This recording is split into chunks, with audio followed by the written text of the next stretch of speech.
Hello everyone, I Aditi Ghosh welcome you all to today's video on communication. Especially we will look into one of the types of communication, that is verbal communication. But before proceeding to verbal communication, we will have a clear understanding on the basic meaning of communication, that is Jugajog. Moreover, this topic is included in Unit 1 of AAC2 syllabus of second semester. So at first, let's see what are the three different categories of a communication: medium, channel, and level. যোগাযোগৰ তিনিটা ইয়াত category দেখুওৱা হৈছে। মাধ্যমৰ ভিতৰত আছে verbal and non-verbal communication, that is medium. Channelৰ ভিতৰত আছে formal and informal communication, আৰু শেষত level মানে কি স্তৰত কথা পাতিছো আমি, that is interpersonal, intrapersonal, and group communication. এই তিনি ধৰণৰ category দ্বাৰা আমাৰ communication বা আমাৰ যোগাযোগ সম্পূৰ্ণ হয়, কাৰণ আমাৰ মাধ্যম লাগে, চেনেলো লাগে, আমাৰ লেভেলো লাগিব কমিউনিকেশ্যনৰ কাৰণে। আমি কাৰ লগত কথা পাতি আছো সেইটো আমাৰ মাইণ্ডত ৰাখি আমি যোগাযোগ কৰিব লাগিব, হয় নাই? আমি প্ৰিন্সিপাল এজনৰ লগত যেনেকে কথা পাতিছো, আমি সেম ৱেত হয়তো কথা পাতিব নোৱাৰিম আমাৰ ফ্ৰেণ্ডৰ লগত, isn't it? And vice versa. আমি ফ্ৰেণ্ডৰ লগত যদি ইনফৰ্মেলি নিজৰ ফিলিংছ শ্বেয়াৰ কৰিব পাৰিছো, তেনেকে সেম টোনত, সেম মিডিয়ামত আমি আমাৰ টিচাৰজনৰ লগত কথা পাতিব নোৱাৰিম চাগে। সেইকাৰণে আমাৰ তিনি ধৰণৰ কেটেগৰী দেখুওৱা হৈছে। So now we will proceed into verbal communication. But before that, let's simply understand what is communication. Okay, so see, communication মানে যোগাযোগ, কথোপকথন, হয় না? Communication simple way কব গলে to express, কাৰণ communication মানে আমি নিজক প্ৰকাশ কৰিছো। কি প্ৰকাশ কৰিছো? নিজৰ thoughts, নিজৰ ideas, নিজৰ emotions, feelings, and so on, right? So basically we communicate to express. Okay, so now see, communication বহুত প্ৰকাৰ আছে, বহুত মাধ্যম আছে, বা বহুত ধৰণৰ আমাৰ এক্সপ্ৰেছনো আছে, right? এতিয়া আমাৰ ভিতৰত থকা, আমাৰ মনৰ ভিতৰত থকা থটস খিনি আমি কেতিয়াবা লিখি প্ৰকাশ কৰো, বা আমি কেতিয়াবা কৈ প্ৰকাশ কৰো, বা আমি কেতিয়াবা গায়ো প্ৰকাশ কৰো গানৰ মাধ্যমত, বা আমি কেতিয়াবা ডান্স কৰিও প্ৰকাশ কৰিব পাৰো, বা আমি পেইন্টিং কৰিও প্ৰকাশ কৰিব পাৰো, আৰু বিভিন্ন ধৰণ আছে। এইকেইটা আমাৰ বহুত কমন এৰিয়াজ হয় বুজিবলে, সেইকাৰণে এক্সপ্ৰেছ কৰিছো। So basically communication একদম simple ways কোনোবাই যদি সোধে বা নিজৰ বুজিবৰ কাৰণে হলো, communication is equal to express. Okay, so that's why, here as you can see on the screen, communication can be divided into oral communication and written communication. The major two criteria of any communication is either oral or written, isn't it? Oral মানে মৌখিকভাৱে আমি যেতিয়া প্ৰকাশ কৰো, আৰু written মানে আমি যেতিয়া লিখিতভাৱে প্ৰকাশ কৰো। কিন্তু আমাৰ প্ৰকাশ কৰাটো গুৰুত্বপূৰ্ণ, নহলে আমি কমিউনিকেট কৰিব নোৱাৰিম। So that is the basic meaning of communication with its two major criteria. So now let's see what is oral communication. So basically when a message or an idea is conveyed orally, মৌখিকভাৱে যেতিয়া আমি প্ৰকাশ কৰো আমাৰ নিজৰ thoughts বোৰ, through speech obviously, কারণ oral মানে আমি আমার speech, আমার sounds উলাবই লাগিব through the speech mechanism, isn't it? So that is what is oral communication. For example, when we are having a conversation face to face, when we are having conversation through telephone, or we were discussing in a group, and so on, one-to-one talk. So যেতিয়া আমি নিজৰ মনৰ ভাৱে হোক বা মাইণ্ডত থকা thoughts বোৰে হোক যেতিয়া আমি স্পিচৰ দ্বাৰা এক্সপ্ৰেছ কৰো, that is oral communication. Clear? What are the advantages of oral communication? That it saves our time. It is simple example আমি লব পাৰো, যিখিনি কথা আমি এতিয়া এই ভাৰ্চুৱেল প্লেটফৰ্মৰ দ্বাৰা, ইউটিউবৰ প্লেটফৰ্মৰ দ্বাৰা মই কব পাৰি আছো, সেইখিনি লিখি প্ৰকাশ কৰিবলৈ আৰু বহুত টাইম লাগি যাব, isn't it?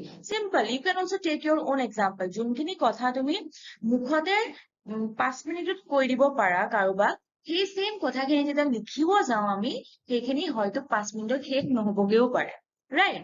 And that's how it saves our time. Then it's inexpensive. That means Inexpensive is obviously the opposite of expensive. Oral communication আমার পেন পেপাৰৰ দৰকাৰ নাই, আমাৰ টেবলেটৰ দৰকাৰ নাই, বা আমাৰ লেপটপ এখন বা কম্পিউটাৰৰো দৰকাৰ নাই, right? We express through our speech. So তাত আমাৰ expenses বোৰ কমি যায়, কাৰণ তাত আমাৰ একো stationary items নালাগে প্ৰকাশ কৰিবলৈ.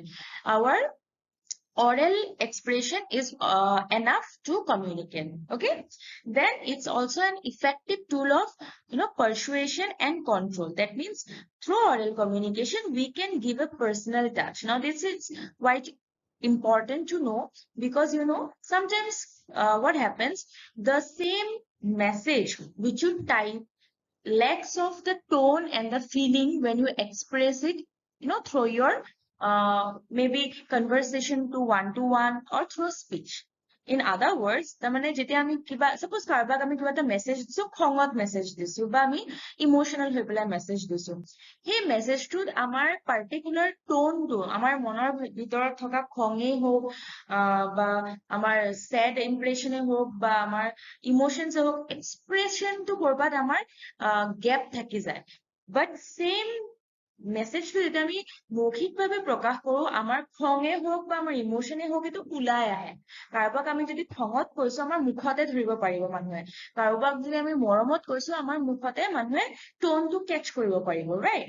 কিন্তু যেতিয়া আমি মেছেজ টাইপ কৰো বা লিখি প্ৰকাশ কৰো, তেতিয়া আমাৰ ফেচিয়েল এক্সপ্ৰেশনটো দেখা নাপায়, যাৰ কাৰণে কি হয়, আমাৰ oral communication our personal touch, that is our facial expression or maybe our tonality, it somewhere hides within. Okay, and that's how these are the few advantages of oral communication. There are few more. Let's look into this. It is quite flexible and spontaneous. That means, when we communicate orally, we always have a spontaneous time zone. কাৰণ আমি যাৰ লগতে communicate কৰি আছো, তেওঁ আমাৰ ওচৰতে আছে, বা তেওঁৰ লগত আমি on that particular moment কথা পাতি আছো। আমি যদি কিবা এটা কৈছো, তেওঁৰ যদি বেয়া লাগিছে, তে ইমিডিয়েটলি আমাক ৰেছপন্ড বেকো কৰি দিব, isn't it? বাট মেছেজে টাইপ কৰক বা ৰিটেন কমিউনিকেশ্যনে যেতিয়া কৰা হয়, ইমিডিয়েট ৰেছপন্স নাহিবও পাৰে সেইখিনি সময়ত। So that's how oral communication is quite flexible. Obviously it is suitable for group communication too, কারণ আমি যেতিয়া গ্ৰুপত বহো, suppose meeting হোক বা conference হোক বা seminar হোক, তাত আমি কেনেকে প্ৰকাশ কৰো? Obviously আমি ফাৰ্ষ্টত লিখি লৈ যাওঁ, কিন্তু লিখি লৈ যোৱা কথাখিনি আমি ultimately orally হে আমি ক'ব লাগিব। সেমিনাৰে ধৰি লওক, এতিয়া মোৰ ক্ষেত্ৰতে আমাৰ এই ভাৰ্চুৱেল প্লেটফৰ্মটোৱে ধৰি লওক, মই ইয়াত লিখি লৈছো প্ৰথমতে, হয় নে? পিপিটিৰ দ্বাৰা মই লিখি লৈছো কথাবোৰ, কিন্তু আল্টিমেটলি মই কি মাধ্যমেৰে বুজাই আছো? মই orally through using my speech only I'm expressing, right? So whatever we use, whatever extra materialistic things we have done here, but ultimately I am being able to express my thoughts on this particular PPT through speech, isn't it? So obviously it is essential in that way. And the last is that it also promotes goodwill. That means through oral communication, we can promote our interpersonal relationships. It basically helps to create some good relationships. এতিয়া সকলোৱে চাগে এইটো experience বা দেখিছে কাৰোবাক, কিছুমান মানুহ quite captivating when they talk, isn't it? মানে কথাতে মোহিত কৰি লয় বুলি কয়, right? So সেইটো কেতিয়া পচিবল হয়? কথাতে মোহিত কৰি লয়, কাৰণ কথাটো ক'ব লাগিব, তাৰপিছতহে মোহিত কৰিব পাৰি। So your words are your weapons, which can also be expressed through written communication, no doubt. But যেতিয়া তুমি আমি সকলোৱে যেতিয়া orally communicate কৰো, আমাৰ তাত facial expression টো ওলাই আহে, আমাৰ confidence টো ওলাই আহে, বা আমাৰ different gestures ও ওলাই আহে, right? Which adds as a plus point to our speech. And that's how we can create some goodwill of relationships. Clear? So I hope I am being able to make you all understand about the different advantages of oral communication. So now let's see what are the limitations of oral communication. Oral communication is unrecorded and cannot be retained for a long time. Unrecorded as in, see, it can be vanished after some period of time. যেতিয়া আমি orally communicate কৰি আছো, on that particular moment হে record হৈ আছে। কেইদিনমান পিছত সেইটো ডিসমিস হৈ যাবগে পাৰে বা মানুহৰ মাইণ্ডৰ পৰা গুচি যাব পাৰে কিন্তু ৰিটেন কমিউনিকেশ্যনত কি হয় লিখি থওঁ ন আমি সেইকাৰণে প্ৰিজাৰ্ভ হৈ থাকে বহুতে ডায়েৰী মেইনটেইন কৰে হয় নাই ডায়েৰীত খুব লিখি গৈ থাকে কিয় কাৰণ সেইটো প্ৰিজাৰ্ভ কৰিব বিচাৰো আমিতো আমাৰ মাইণ্ডতো ষ্ট'ৰ কৰিব পাৰো হয় নাই বহুতে ডায়েৰীত লিখি প্ৰকাশ কৰে বা ডায়েৰী এটা মেইনটেইন কৰে লিখি সেইটো সেম বস্তু আমাৰ মাইণ্ডত অলৰেডি ষ্টক হৈ আছে বাট ষ্টিল আমি লিখি প্ৰকাশ কৰো কাৰণ আমি প্ৰিজাৰ্ভ কৰিব বিচাৰো right so' it is a limitation of oral communication. Then there is no, legal validity. Same কথাটোৱে ইয়াক ৰিপিট কৰি আছে কোনো ভ্যালিডিটি নাই আজি আছে আজি ৰেকৰ্ড হৈ আছে কাইলে পৰহিলে সেম ৰেকৰ্ডেড অৰেল কনভাৰসেশনটো ডিসমিস বা ৰিমুভো হৈ যাব পাৰে বাট যেতিয়া আমি লিখি থওঁ কৰবাত আমাৰ হেতু প্ৰিজাৰ্ভ হৈ যোৱা বুলি বুজায় এতিয়া বহুতে আজিকালি বহুত কম বয়সতে মানুহে পোয়েম পাবলিশ কৰি আছে হয়নে বুক পাবলিশ কৰি আছে সেই যে পোয়েম খিনি লিখি থৈছিলে সেইখিনি পাবলিশ কৰি প্ৰিজাৰ্ভ কৰি থৈছে মৌখিকভাৱে কিন্তু প্ৰিজাৰ্ভ কৰা নাই কোনোবাই ৰেচিটেশ্যন কৰি আছে নিজৰ পোয়েমটো it's good it's applauded but when you are preserving your poems through publication of a book it is for lifetime so I am bringing two differences so that I can make it more relatable for understanding that oral communication has also its own limitations because it's not recorded it's quite I will say it has less validity okay time period to খুবেই কম এতিয়া বহুত writers আমি books পঢ়ি আছো হয়নে সিহঁতে কিমান আগৰ 17, 16, 13, 14 centuries-ৰো আমি তেখেতৰ লিখিত পোয়েমে হওক নভেল হওক পঢ়ি আছো আজিৰ ডেটলৈকে কিমান পুৰণা হয় but we are being able to know because it has been preserved through different mediums okay where written communication has been a part of it for its preservation but oral communication hetu khub kom dekha jay okay and one more thing is limitation is that oral communication can be a greater chance of misunderstanding karon oral communication বহুত ক্ষেত্ৰত আমাৰ proper planning নাথাকে বা আমাৰ thoughts খিনিক আমি অৰ্ডাৰত সিনক্ৰনাইজ নকৰো কাৰোবাক কেতিয়াবা ইম্পালসিভলি আমি কৈ দিও না কিবা ৰিপ্লাই দি দিও ইম্পালসিভলি হোক খঙতে হোক বা যি হোক আমাৰ ইম্পালসিভত বা স্পন্টেনিয়াস আমি এইখিনি মোমেন্টত ৰিপ্লাই দি দিও যোনটো পাছত চাগে আমি ৰিয়েলাইজ কৰো যে চাগে সেই কথাবোৰ তেওঁক হাৰ্ট কৰিছে কিন্তু সেই পাছত যেতিয়া ৰিয়েলাইজ কৰো it's already too late so কি হয় অৰেল কমিউনিকেশনে আমাক এটা স্কোপ দিয়ে মিসআন্ডাৰষ্টেণ্ডিং ক্ৰিয়েট কৰিবলৈ এটো এটা limitation okay so these are some limitations then it's quite difficult to trace because recorded nathake yet recorded word to barepoti repeat kora hoise it does not mean recorded through Instagram YouTube and so on recorded ro bahut dangor eta level of koa hoise ki preserver context ki oral communication to ami recorded kom thake karon preserve koribo noaru hetu khetrot etu recorded word to yat use kora hoy ase don't get confused because ultimately I am being able to explain you all through this recorded speech only but anyways here we are not talking about this recorded versions we are talking about recording in the context of preservation clear so it's difficult to trace because again it's not preserved and it cannot be referred in future কারণ আমি আজি এই মুহূৰ্তত orally কি convey কৰিছো সাগে এসপ্তাহ পিছত আমি পাহৰি যাম হয়নে আমি আজিৰ ডেটত কাৰোবাক কিবা এটা কথা কৈছো বা take an example of a teacher every day does a teacher teach the same topic in the same manner no আজি এই ৰেটটোত এই টপিকটো জেনেকে বুজাইছে কাইলে হে সেম টপিকটো বা 10 দিন পিছত হে সেম টপিকটো সেম ওয়েট নুবুজাবও পাৰে কাৰণ অৰেল কমিউনিকেশনত হে প্ৰিজাৰ্ভেশনটো নাথাকে এই কাৰণে আমি ইয়াক ফিউচাৰলে ৰেফাৰ কৰিব নোৱাৰো second the lastly is in oral communication we all have to be quite attentive simple example is of a teacher and a student or a classroom environment কারণ টিচার এডুকেটর এজনে বা টিচার এজনে অৰেলিয়ে convey কৰে হয়নে ক্লাছত কিন্তু হেতু আমি তেতিয়ালৈকে বুজি নাপাম যেতিয়ালৈকে আমি এটেন্টিভ নহম So somewhere, through oral communication, we need to be highly attentive so that we can understand, we can, get into the communication in an effective way. Clear? So now we will try to understand about written communication.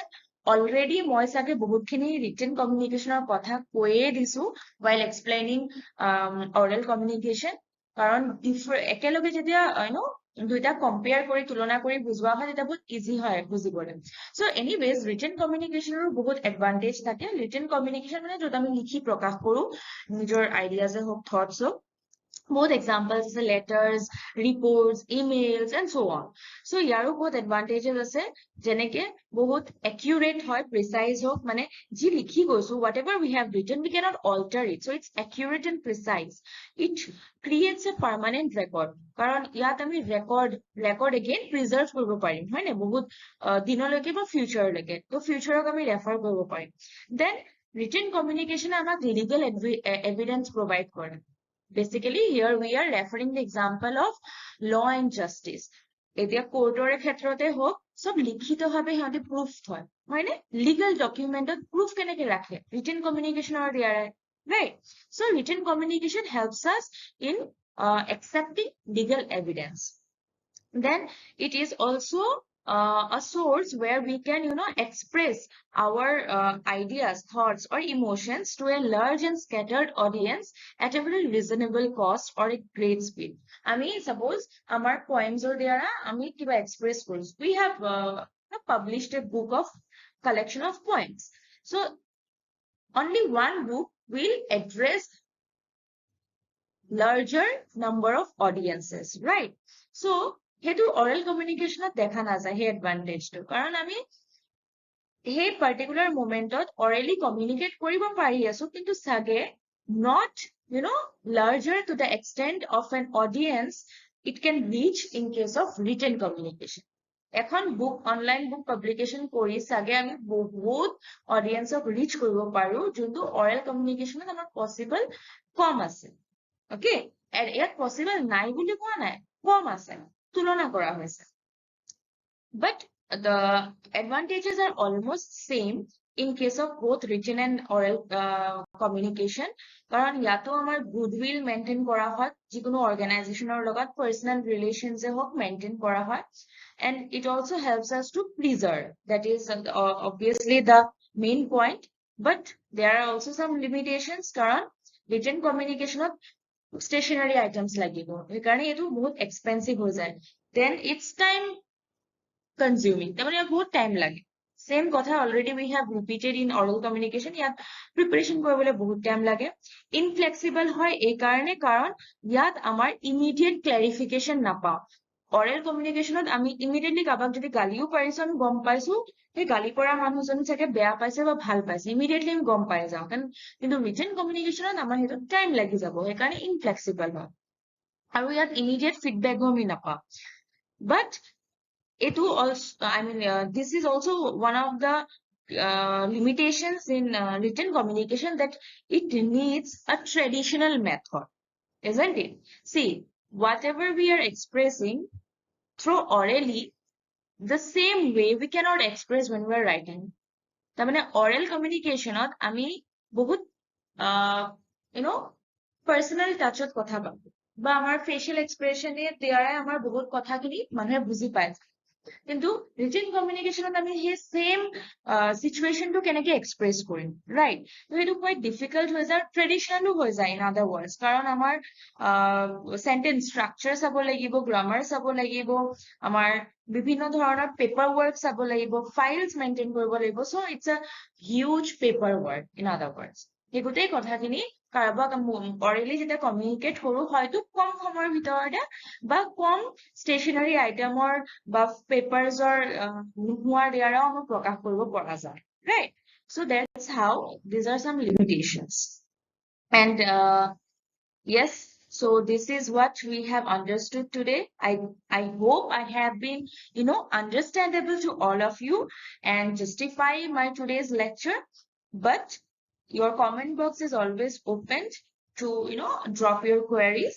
And yes, because we are doing a communication class, obviously interaction is necessary. And since through this platform I can communicate only through one way, I need the other way where you can address your issues or difficulties or any remarks, any good feedbacks, bad feedbacks, anything you can drop through your comments. Okay, so yes, once again, thank you all.